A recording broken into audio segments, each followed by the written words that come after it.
gente poder fazer uma discussão sobre as escolhas do SUS, a gente tem que trabalhar com a noção de que aí tem uma disputa, porque já que são escolhas, é porque tem escolhas e escolhas. Então há disputas no cenário da saúde. E essa é a minha ideia, inclusive, da minha palestra, não é? Tentar mapear algumas disputas que eu acho nuclear para se fazer de escolhas dentro das minhas perspectivas do que o SUS tem que pautar. A primeira grande questão é o que eu chamo de um SUS-utopia que deve ser concretizado. O que é esse SUS-utopia? É o fato de construir um campo de política de saúde nesse país, aonde a aposta na vida de qualquer um vale a pena. Nós temos uma história de centenas de anos em que não é bem assim, né? A vida é discriminada entre os grupos. Então acho que essa é uma questão central. Há que se fazer uma escolha. A vida de qualquer um vale a pena ou a vida das pessoas não são iguais para valer a pena? Acho que uma outra grande questão também para se fazer escolha é compreender uma outra tensão que tem aí dentro, que é a chamada lógica do público e do privado na organização das políticas sociais nesse país, não é? E que na realidade eu acho que tem uma tensão cravada aí no meio, que é uma tensão em que mexe numa escolha fundamental. O campo da saúde é um campo que maneja um bem social que é considerado um patrimônio do país e, portanto, um direito de qualquer um, ou o campo da saúde maneja um bem de mercado. Essa é uma escolha, porque se você faz a opção pelo bem de mercado, justifica-se então que você privatize absolutamente tudo, porque você vai estar pautado pela dinâmica do mercado, não é? Acho que uma outra grande questão que está nessa tensão das escolhas é em relação à própria produção da saúde, né? A ideia de que a produção da saúde ela nos coloca também diante de uma tensão. Ela é um lugar onde você maneja produções de vida cada vez mais singulares, mais diferentes, ou você maneja controles sobre o outro, no qual o outro vai ter que ter uma vida protocolada, não é? Então acho que essa é uma tensão que está cravada nesse debate do SUS e que eu chamo de uma tensão entre o fenômeno da medicalização da própria vida cotidiana dentro da sociedade, né? E acho que essa é uma outra questão central. E por último, no entendimento rápido, acho que a gente tem que entender que tem uma outra tensão dentro desse campo do SUS que faz referência à construção das próprias máquinas organizacionais onde essa política ocorre. Por exemplo, a máquina do Estado, não é? Do Estado, estou dizendo do estatal, do público. Essa máquina que tem um desenho republicano no Brasil, ela é disputadíssima, não é? Porque há fortes interesses que querem que essa máquina sirva a interesses particulares e há forças sociais que querem que essa máquina represente um consenso do ponto de vista de não descriminalização dos grupos, privilegiando uns e eliminando outros. E o que a gente tem visto é que a máquina republicana brasileira, ela não tem conseguido resolver essa questão. Ela não é uma máquina transparente, não é uma máquina democrática, não é uma máquina submetida a controle externo. Então, nós temos que fazer uma escolha, não é?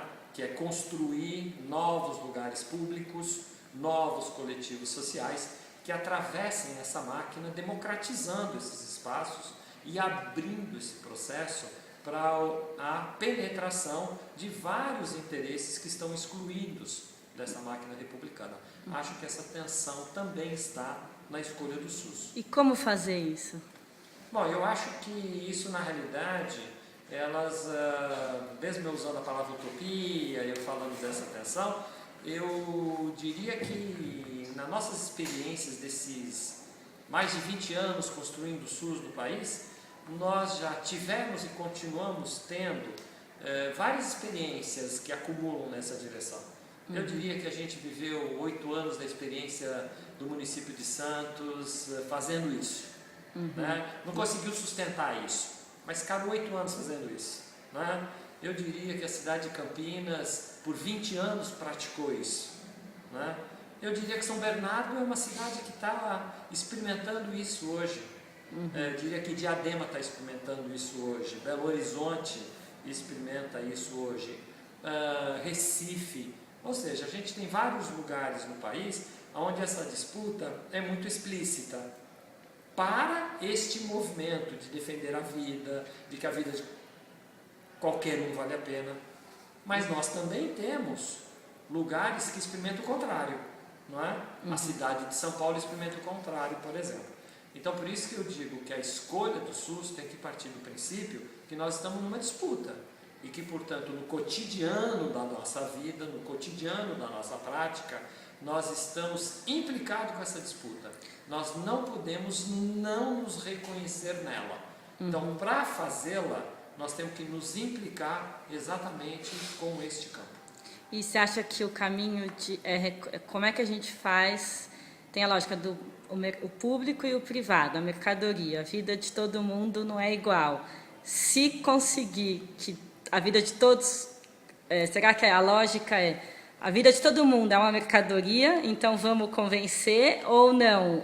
Não, eu acho que essa é uma disputa social brava, vamos dizer assim, dura, porque o que a gente vem vendo no mundo, né, hoje, essa situação que a gente vivencia no mundo, você vê que há uma perda em alguns lugares, onde isso era mais claramente consolidado, a própria Europa mostra isso, né?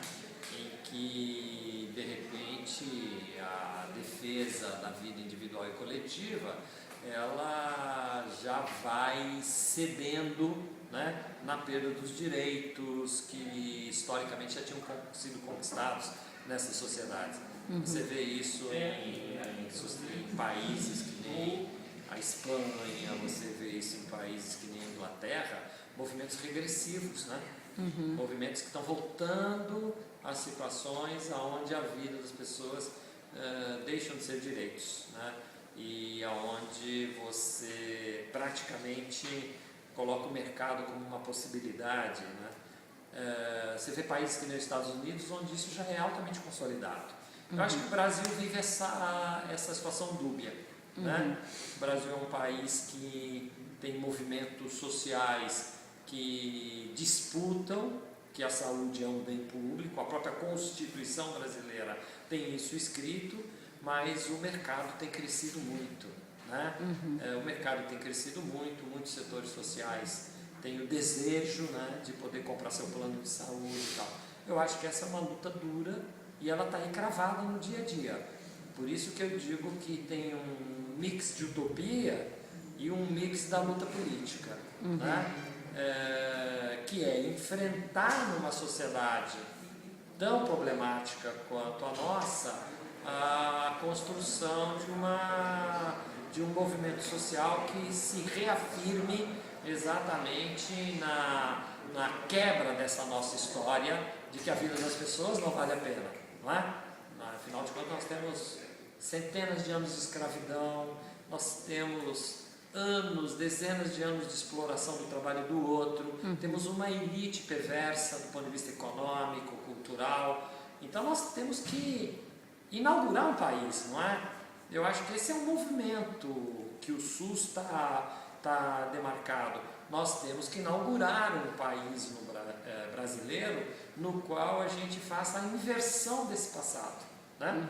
E eu acho que o SUS é uma expressão dessa disputa. Tá certo? Então nada é fácil aí dentro, nada é fácil, mas ela é uma realidade, ou seja, o Brasil é um lugar onde essa disputa está colocada, diferente de outros países onde essa disputa nem está colocada, não é? Você vê o movimento do Chile, que é interessante, os estudantes estão fazendo um movimento no Chile contra a privatização da educação. Só que a saúde lá é igualmente destruída, né? Ela é totalmente privatizada. Você não vê a mesma força do movimento no Chile, não é? No Brasil você vê movimentos contra a privatização. Em São Paulo você vê lutas contra as organizações sociais, você vê na saúde mental grandes disputas contra a privatização através das comunidades terapêuticas. Então o Brasil, esse nível de luta, ele é um nível de luta que está posto.